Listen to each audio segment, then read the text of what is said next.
Welcome back to the Mindful Edge, where leadership meets self-awareness and growth. I'm Dr. P, the leadership coach. And I'm Cecil, and today we're going to talk about a fun topic. It's called hustle culture, where we're people glorifying. So what kind of conversation you think is going to be like today? I don't know if it's fun because, hustle culture, it'll burn you out. So we're going to talk about the constant pressure that pushes us to produce, achieve, and always stay moving. But is that the best thing to do? I don't know, Cecil. You tell us from a therapist perspective. I was going to say, listen, from a therapist perspective, hustle culture is probably one of the worst things you can do, right? Because you're burning out your nervous system. You're constantly on go. You're constantly moving. You're constantly grinding, but your nervous system is in like overshock, basically, aftershock. Mm-hmm. I think the biggest thing for defining hustle culture is exhaustion, right? You're constantly moving. You're constantly going. You're trying to achieve, but you're not really achieving. Yeah. You're kind of in this space of anxiety, trauma-based, right? I feel like hustle culture is a very trauma-based response. It's a trauma response. Oh, really? Yes. Okay, see, everybody, he always stumps me with that therapist mindset. Because when we see it on the work end, I think people confuse hustle with ambition. And hustle's not ambition. Hustle is I want to distract myself, right? So if I'm hustling, I'm constantly on go, I'm constantly moving, I'm not probably sleeping properly, I'm not eating properly, I'm not taking care of myself properly. Oh. So it's a trauma response, right? Trauma responses are I'm focused on the trauma of my life to keep it from not coming back. I don't want to feel that feeling. I don't want to remember that thing. I want to distract myself. I want to avoid it. So when I'm hustling, I'm avoiding something. Right. Be it I got to pay bills, be it the stressors of life. I'm in this space of hustling so much that I'm forgetting some things about myself.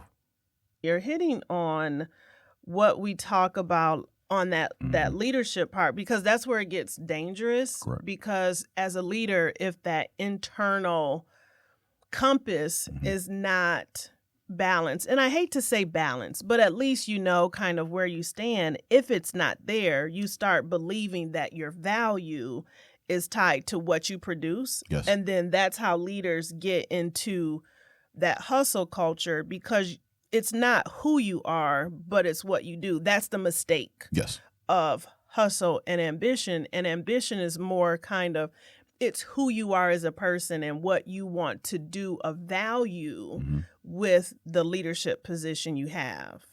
And it's an oxymoronic word either as well, right? How are you hustling and going backwards, right? Because typically when you're hustling, you're going backwards. You're not going forwards. Okay, tell me more. Right. When we're hustling, we're constantly on mode. We're constantly on moving. We're not moving forward. We're not being productive. We're just running in place. Correct. But we think we're going ahead. And we're not. So how are we actually even reaching anything by hustling? So basically, hustle is you just stuck. Think about when you do hustles in the urban community. Oh, right? and you know I'm a dancer. Right. Okay, Dancers, so they stay sense. in one place. You don't go far. You spin around. You stay in your square. And if you go past that square, right, you're out of bounds. But you're not going anywhere. No. So that's the best way to visualize it, right? When you're hustling, you're just in one space in a square. You're not moving further along than that. So when you're in this hustle culture, you're not moving further along than what you think you are. No, you're just running yourself ragged, like the old people say. Yes. Exactly. Right. So we're hustling so much that we forget that we're forgetting about ourselves. Because if you're in a square, you're not paying attention to nothing else around you. You're not paying attention if you move out of your square and you bump somebody. You're not. You're in your own world. You in your own world. Oh, wow. So okay, we got to pause, y'all. For me, now that I'm thinking about it, I know hustle culture is not good for me. It's not really good for anybody, but it's that wake up call, realizing that, and I think this is recent for me, realizing that I was hustling at the moment I couldn't rest without feeling guilty, without feeling overwhelmed, all the things. And really, when you think about it, ambition and leadership should give you some sort of peace because you're moving forward in a direction towards your goal. But we never were taught that achievements aren't who we are, right? Achieving something doesn't make you who you are. And we're always set on, when we're a hustle culture, we're set on achieving. What's the next best thing? Right. I need to be able to achieve something. But when I'm hustling, I'm not achieving anything. I'm just paying bills and living life. Right. I watched my mom hustle for most of her life. Me too. My mom too. Yeah. And that was something I never watched her gain anything from hustling. But she did it. She had to make sure I survived. She had to make sure we were living good and living decent, that I didn't see the negatives of not doing it. Yeah. But when I became an adult and I had to like grind to get to where I'm at, achieving didn't feel as good because no one told me like you're supposed to feel good when you achieve. You know what? And that hits home for me because I remember when I was going to graduate, I had defended my dissertation and I was going to graduate, and everyone was so excited. And I had worked like hell for 3 years. I didn't have sleep. I mean, it was hell for me. Correct. And I remember when I walked across the stage and I got hooded and I was just like, oh, okay. Like, I was a little excited, but I got home like, oh, okay. And then, they threw a party and I was like, oh, okay. Like, it was so oxymoronic because I had worked so hard and then I got it. And then I was like, okay, so now what am I going to do next? Yep. Didn't even sit in achievement. Didn't sit in the fun that you made great progress in life, achieving a master's degree. Not at all. I have to remind myself sometimes I even have one. Like, oh, I have a master's degree. I did go to school for 2 years and get a master's, because we don't realize that achieving is actually greatness. We've never been told that was great. No, we didn't. So then in hustle culture, you just keep moving. So we've been tricked, hoodwinked, bamboozled. My flabber been gasted. Wow. So really, hustle culture is it the cousin or the brother sister to burnout? It's probably the brother sister to burnout, right? Because burnout, if I'm hustling so much, eventually I'm not taking care of myself, so I'm a burnout. That's really what burnout is. It's when you stop taking care of yourself and you give to others so much that you just stop taking care of yourself and you don't want to do it no more. And I've been working with a few leaders where I'm trying to tell them that burnout is not a weakness. It's not. It just means that you're not aligned with yourself. Oh. Okay, so I'm gonna not aligned with yourself. Correct. And see, and I'm glad that we're having this conversation from a mental health standpoint, because I viewed it as not in alignment with your purpose or vision, but no, it's not in alignment with yourself. Yes. Think about people who talk about being burnt out, right? Oh, I'm so burnt out. I've been doing this job for so long. I'm so burnt out. It's because you've been giving to the job. You haven't been giving to yourself, right? It's people who have PTO for 300, 400 hours. Why haven't you never taken a vacation? Oh my gosh, I should tell my mom that all the time. Take a day off. Oh, I'm burnt out, because you haven't took time for yourself. Wow. And so I'll remember having to do a presentation about burnout, secondary trauma, vicarious trauma, and learning that burnout typically it happens, right? It eventually happens when you work a long time. I've never been burnt out in my job. I've never been burnt out in 16 years of my life, and I've been a social worker for 16 years. You know what? The time where I was burnt out was when I was working in banking, and they have never seen me ever again. And that I left banking in, oh my goodness, 2000. Okay. And I worked banking. I was a branch manager for 6 years, and oh my gosh, I hated. I would cry to go into work. I took a pay cut to go and work at the university as an advisor at the time, and it was a $10,000 pay cut. Did you ever take time to yourself in those 6 years? It really didn't allow. We worked 6 days a week because banks are open on Saturdays. We worked 6 days. If I got a day off during the week, it really wasn't a day off. It was a half a day. And Sunday was my rest day. So I never felt like I rested, because Sunday I got up and went to church and did all the family, did all the other things. I never was by myself. In 2 weeks vacation, I don't know why jobs even think 2 weeks of vacation is something to be applauded about. But that 2 weeks, 14 days over 365, like, it's like not even a dent. Oh, it's not even a dent. So I was really burned out. And it affected now that I think about it, it affected everything. Yep, because you went to bed Sunday night thinking about Monday morning. I thought about Monday morning all day Sunday. That's how you burnt out, right? Your mind was always focused on something that wasn't you. Whew. Right? So that's why burnout is the not alignment with yourself. Because if I'm constantly thinking about something else besides myself, if I'm thinking about my children, if I'm thinking about bills, if I'm thinking about work, I'm going to burn out eventually. Of course, I'm going to burn out as a human. Like, I'm not a robot. I'm not supposed to function off of productivity. I'm not supposed to function off of not feeling. I'm supposed to feel. Oh, wow. So if I'm burnt out, it's because I'm not feeling myself anymore. Yeah. And you're not creative. You lose like presence, connection. I think about that with AI. Okay, so I know we're like, when we talk about burnout and disconnection and hustle culture, I think AI attributes to that because it makes you think that you have to do more. And you type something in the AI, there's never a stop. It's like, oh, yes, that's a great idea. Do you want me to create such and such? And then you're like, yes. And it does da-da-da-da. It's like, oh, would you like me to do this? And so it even tricks your brain. You have to continue to do more. And here's the fun fact that people don't realize that AI is basically you repeating yourself from the internet. It grabs a bunch of sources from the internet and tells you exactly what you want to hear. And I was telling, me and Cassidy and I were talking about this the other day, and I was saying, you tell AI what to do, and you have to ask the question very specifically, and you have to tell it what to do. You have to prompt it. So if you prompt it from let's say a hustle, burned out, a negative perspective, that's the response you're going to get back. Correct. If you approach it from, hey, this is what I'm going to do, it gives you that response back. So you're really burning yourself out talking to yourself. You're talking to yourself from a computer, right? A robotic thing that's supposed to be prompted to tell you about yourself, right?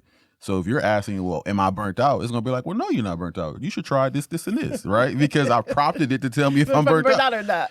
Of course it's going to say like, no, you're not.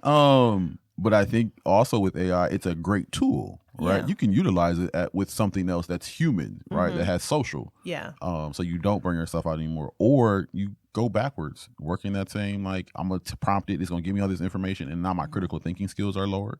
Oh, yeah. Right? Because now I don't have to actually use my brain to produce these things. Now I have to use this to help me build a template every single time. Versus critical thinking is I stop myself and go, okay, let me figure this out. It's going to stress me out a little bit. Yeah. Right? Because stress is a part of life. Yeah. But I'm going to be able to figure it out. So we really have to define success Ooh. in a different way. Yes. Because it's not about doing more. No. It's about doing what matters and using your words if you're aligned with yourself. Yes. And also realizing failures are a part of your process. Because I think we also hate. Who wants to fail? I think in hustle culture, we don't like the word failure. No, failure is like the antithesis of like, you can't do anything right. Correct. But here's the fun fact. If you're not successful, you never fail. True. Right? But then we don't talk about failures. Because who wants to talk about it? Because if I don't talk about my failures, who can actually realize that was successful? Right? Everybody sees the finished project, right? Yes. Everybody expresses how much LeBron is a great athlete. Yeah. Right? But I guarantee you there were failures in his life. Oh, right? Yeah. That he talks about sometimes. Yeah. Right? We know he's the number one of all stats in NBA. Now somebody's going to be in the comments like, no, he's not. No, he's not. Right.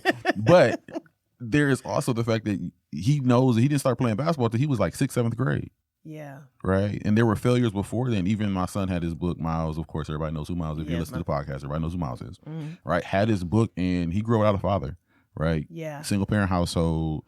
Mom couldn't afford much. He was playing with, I think, a friend, and his coach had him playing football. But there were failures before he became the LeBron or greatest of all time, they think. But Michael Jordan's my greatest of all time. That's just a side note so everybody knows. But there were failures for him to become LeBron James, who we see today. Yes. Right? And he talks about them. I know I've seen a few of his interviews before that he talks about his failures. We as individuals who aren't superstars have to also realize that failures are a part of our successful journey. Yeah. And the thing with failures, and I wish we could have another word for them because sometimes they're so public. And when they're public, I Hmm. think it affects someone's, I mean, it definitely affects someone's mental health. Hmm. It can affect their outlook on life, how they even walk out of the door Hmm. because they're so heavy, probably because the way we have crafted as a society what is success and ambition. Hmm. But here's the burnout is a failure in a way. Ooh, now can I make that one of my social media posts? I will cite you. Of course, yeah. But burnout is a failure. Right, because it leads to you realizing I need to sit with myself, right, to align back to myself, which is a success, right? Wow. So burnout is a failure. Burnout is a failure, but the alignment to yourself is a success, is a success. right? So that's bringing it all full circle. Okay, everybody. Burnout is a failure, and realigning to yourself is a success. Yes. Oh my goodness! What did they say? Clock it. Clock it. Remember, Hey, Miles like clock it. You ate he that. told me yeah. I was not supposed to. You weren't supposed to say that. Yes. So that's real leadership in a way. Yes. That's how you're a successful leader. Yes. Realigning With yourself. with yourself. Well, can I drop the mic? I will just drop the mic right here. Okay, so tell me, we're burned out, but we want to realign back to ourselves. What are some steps? Like, what can we, from a therapist standpoint? I think if we're talking about more so being a working individual, taking time for yourself, like not just waiting for the holidays, right? You know, people will do that 4-day weekend. I got Monday off, so I'm gonna take Friday off. I used to do it where I had a certain amount of days. If I knew it was a holiday on a Monday, I'd take Friday off, right? So I got a 4-day weekend. Yeah. Or if you got 200 hours of PTO, take some time off. Like there's nothing wrong with resting. Resting is productive, right? And we miss that a lot of times. A lot of times we get those generational, you know. Yeah, you got to, you know, Gen if Xers, you were, baby boomers. Yeah, I'm about to say, if you were raised Yes. like us by boomers, Just it was working. work. And so then they told the millennials to do the same thing. You know, millennials are like, no. And we're like, it's like, and then the Gen Zers is like, we gonna take a time off and quit this job and not worried about it, right? Like, hey, find somebody else to do it, not us. So it's taking time off. It's okay to sit on the couch. It's okay to slow your mind down. It's okay to sit in silence. It's okay to take a walk. It's okay to touch grass. It's okay to just stop sometimes and slow yourself down. It's okay to take a cold shower, right? I just need to take a cold shower, sit in this shower, and I need to cry while I'm in the shower. Oh, I've taken a cold shower because The Rock, you know, The Rock from WWD's. Okay. I really like The Rock. But I remember one time he talked about his regimen, his discipline. And so in the morning, he said he took a cold shower to wake up and get, you know, his nervous system, jumpstart his nervous system. In the midday, he took a warm shower. Okay. Where it just kind of balanced everything. And at night, he took a hot shower because it completely relaxed him and it made it easier for him to go to sleep. And he does this every day. That cold shower will get you together. And I've tried it. Now, I don't know if I'm going to do it every day. But it did exactly what he said. I walked out of the shower. I was clear. Yes. I didn't feel heavy or stressed. So yeah, I do like that, you know, cold shower and cry. Yes, because we miss the fact that it's emotional release, right? If we're getting to the point of burnout, we need emotional release. Okay. Because we're just carrying a load that we don't know where to put it. And it affects other things, your health, so many things. Blood pressure, like all the other things. Mental health exacerbates physical health. Physical health exacerbates mental health. Whew. And if we don't get those aligned, you're going to burn out. Yeah. And your body, I always tell my leaders, your body will tell the story first. So if you're tired, aching, all the things, and then your leadership will also tell the story. If you're snapping, you're not making clear decisions, you're making mistakes that you wouldn't ordinarily make, and your whole personality begins to change. You're irritable. Yes. All the time. And I know from, you know, being with you, irritability is a sign of check myself. Yeah. It's that check engine light. Mental. It's that check engine light. All right. Irritability is a check engine light. Check engine light. Man, I gotta write all these nuggets down. Yeah, right. check It lets me engine know light. I need to go run some codes and make sure I'm okay. Okay. All right. Because if I don't, I'm a burn out. Right. I'm gonna burn the engine out. I'm a burnout, and then if you burn your engine out, you What know that costs what? depending on the shoot, It's gonna cost you. Right. I gotta drop that. And you can't put that on the firm. And you can't go holler at the uncle in the backyard to drop an engine because it don't have no warranty on it. Yeah. So then at that point, I need to go talk to a therapist. And I need to go holler at EAP because I have EAP through my job. So I need to talk to EAP so I don't have to drop a new engine. Mm-hmm. Right? You never want to get to the point where you're having an emotional breakdown. Yeah. Right? And you're like, I don't want to go to work. Mm-hmm. I don't want to function. I don't want to be around. We got to make sure we don't have to drop our engines, which is our brains. Right? Our brains are our engines. And when we burn out the mind, we burn out ourselves. Yeah, because then we don't have that creativity and all the things that align you to who you are. And now I'm trying to hustle just to make do. Okay, yeah. And hustling is not it. It's not it at all. Okay. Well, everybody, I think that ends the conversation today. So ending out, Cecil, would you like to give us a mindful minute? Ooh, of course. So today I want you guys to identify 5 things that you like about yourself, right? 5 different qualities. It can be, I am a amazing, talented therapist, right? I can be an amazing, talented artist. I can be proud of showing up for myself and others.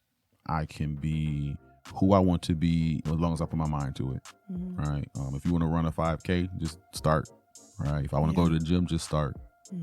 So today I feel like identify 5 things, but just start. We so worried about, if I take the risk, will I do this? Will this happen? Just start it. Just start it. So thank you everyone for listening. Just Start It. Remember, I'm Dr. P, the leadership coach, the dopest leadership coach you'll ever come into contact with. And Cecil. I am Cecil. I'm probably one of the best therapists in the city of Toledo. All right. And we have Michael Herner producing us today, and he has been absolutely amazing. So until next time, I love y'all double time. Love life. Signing off.